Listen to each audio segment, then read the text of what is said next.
So I'm going about my business this morning, and I see a headline that says Jaden Rashada, former Florida commit, sues Florida head coach Billy Napier and Gator Collective, amongst others, over all sorts of different things, legal terms and whatnot. And I said, well, that's not real. And I moved on. And then 10 minutes later, when my phone goes off, I realized, oh, that's real.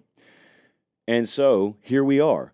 If you've been out living your life all day, we have a situation where Jaden Rashada, you remember this whole deal if you've been following the sport a couple of cycles ago now, I guess it was 2 cycles ago.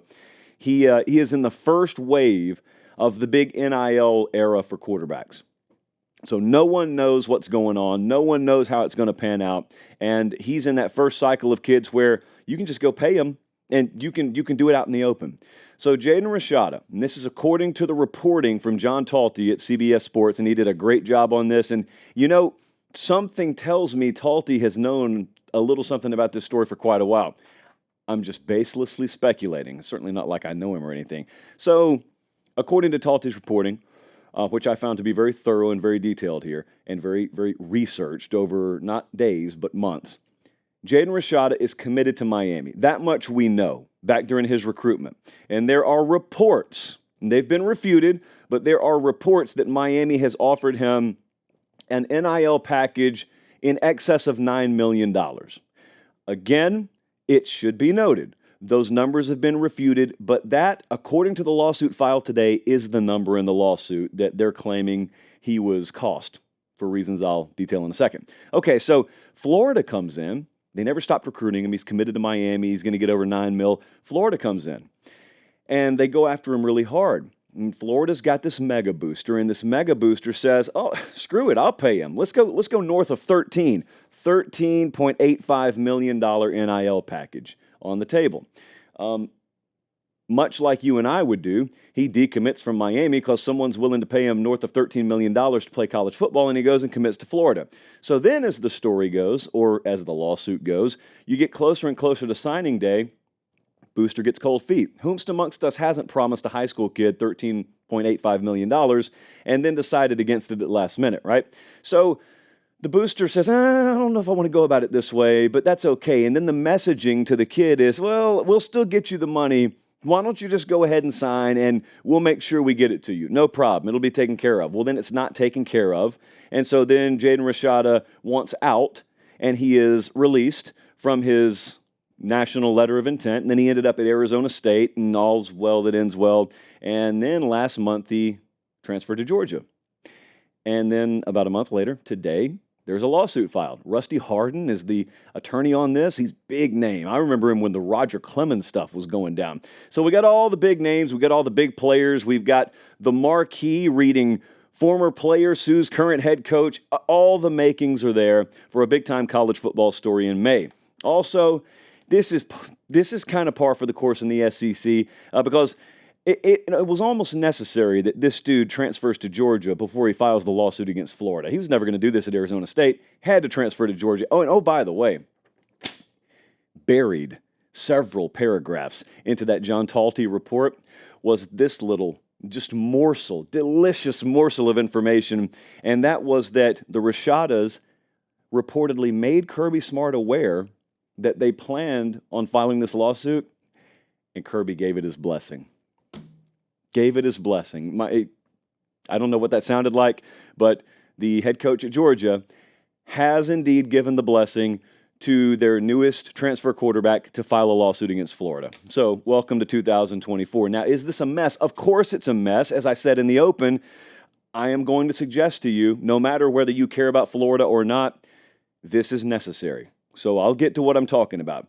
Let's just say, for the sake of argument, this is all true. I assume Florida is going to, well, not Florida, because Florida's not named here. I assume Billy Napier and company will put up a big fight, and I'm sure they've got their own version of these events. I have not talked to anyone with that university today, nor have I talked to Jaden Rashada today, so what you're getting are my thoughts and my thoughts alone. I'm going to choose to go the route of, let's just say, a lot of that to all that's true. It wouldn't shock me, first off. Secondly, can you prove any of it? Because if you can't, it doesn't really matter. It sucks. If that happened, it sucks. It's not the right way to go about people, or it's not the right way to go about treating people.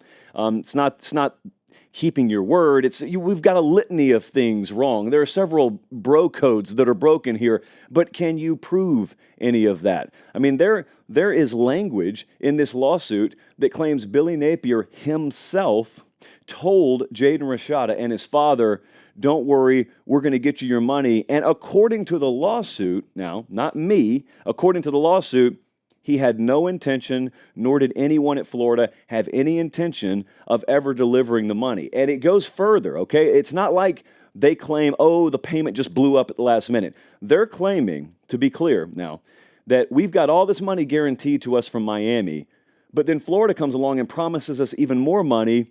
But in retrospect, we've realized they colluded amongst themselves and they never intended on paying us this money. We just didn't know it at the time. It's a good story.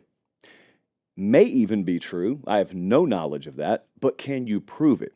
Because if you can't, your story's dead. And your story came out at the wrong time, by the way, because I'm paying attention to college football in May, and everyone watching this show is, but the general public, the mass public, the casual public is MIA this time of year. So just kids, you file a lawsuit in the future, pick and choose the months of the year that you go about doing it.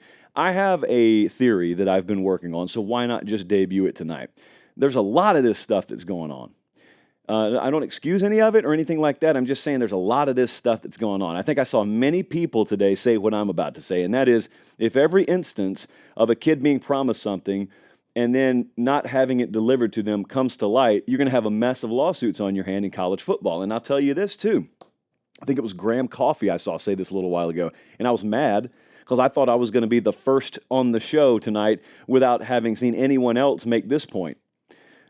So Graham Coffey and I would like to make the following point. Hey, if we're going down that road now, yeah, you'll have an ocean of lawsuits over here, so this is certainly not going to be the last one. However, there are instances, boys and girls, of players signing multi-year NIL agreements out there and then bouncing after 1 year. And it would be an optics nightmare for a university or a coach to file a lawsuit against a player. But if we're pulling all the swords out, who's to stop it? Whomst amongst us is going to stop it? So that's for tomorrow. That's down the road. I have this thing that I started to use internally. I started to say it to like Jesse or Colin. I would say it to my buddies. I haven't said it on air yet because I have these phrases sometimes I have to workshop for a little while. Anybody who has, studied like Vietnam or studied extended conflict, you'll hear people talk about the fog of war. And you'll hear people talk about how decisions they otherwise would have never made if they were walking down the street in like Kenosha, Wisconsin, they made in the fog of war. And when things initially happen, how hard it is to obtain information. Why? Because of the fog of war. This is not war. Far from it. But what college football went through in retrospect with the NIL/portal revolution all overlapping on top of each other kind of created a little fog within the college football world. And I don't know that all of this spelled out in this lawsuit really happened. If it did happen, to me, nothing that's about to come out about this or about any other case is going to be shocking because, frankly, I think guys were put in a situation where as close to the fog of war as you can get in college football, they got into. And you may find yourself, for all I know, Billy Napier sits there and shakes his head today. Or folks around Florida shake their head today. I cannot believe we got ourselves into that mess. Dude, we would never do this moving forward. I wouldn't doubt it. Would not doubt that that's where someone's head's at. I think also there are a lot of other coaches out there who are guilty of, in not so many ways and not so many words, some of the same things here. Maybe not to these lofty price points, but I think a lot of other coaches are sort of biting their nails and hoping that they don't see their name in the headlines tomorrow. And they too may be thinking, I cannot believe we were dumb enough or this ill-prepared and we made this promise. Why did I tell that kid that? I hope and pray that that doesn't come to light because I'll never do it again. It's like being guilty of committing a crime once. I hope the cops don't find out. I'll never do it again. Yeah, the fog of NIL war I think it got to a few folks. I think it got maybe to folks at Florida in a big way here. It's not making an excuse for it. It's wrong. It's just flat out wrong. If this is the way it went down, it's wrong. And if you can prove it, the kid deserves his money and the family deserves his money. It doesn't matter whether you think they're worth it or not. If they were promised it, they deserve their money. However, my interests here are far more overarching than Jaden Rashada, all due respect, or even Florida and Billy Napier or any major booster down there in Gator country. I care about the sport. So my thought on this is go ahead and get it all out in the open. The Caden Proctor stuff, how ridiculous it was that he was at Bama, then at Iowa for 5 minutes, then back at Bama. That's absurd. Should never be able to happen. Get it out there. Let it happen. This right here, a player filing a lawsuit against a coach because they were promised $13+ million and then it wasn't delivered upon. Get it all out there. Get as much mess out in the open as you possibly can. Leave no doubt whatsoever that major changes have to happen. The last thing I want is this stuff to just be whispered about in press boxes. Get it all out in the open as far as I care.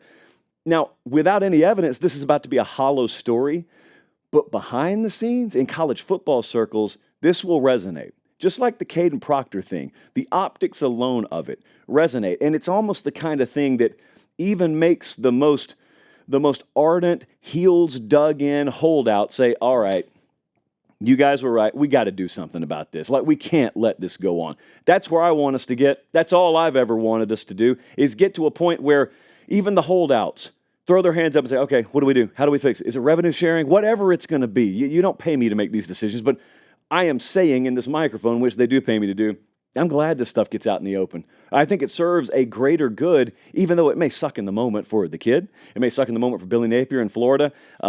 Lessons were probably learned on all sides. If you can't prove what you alleged in that thing, it's not going much of anywhere in court. You may reach a settlement. That may be your entire strategy. Rusty Hardin in the past has not just freely taken on losing cases, so maybe there is more than meets the eye. Many things I am, a lawyer is not one, but I do hope that enough of these messes, individually and collectively, get put out in the open to where get past it. And then hopefully in the year 2029, when we're randomly talking amongst ourselves, we look back at how foolish this period was, but we say, thank goodness it only lasted a few years. That's my hope.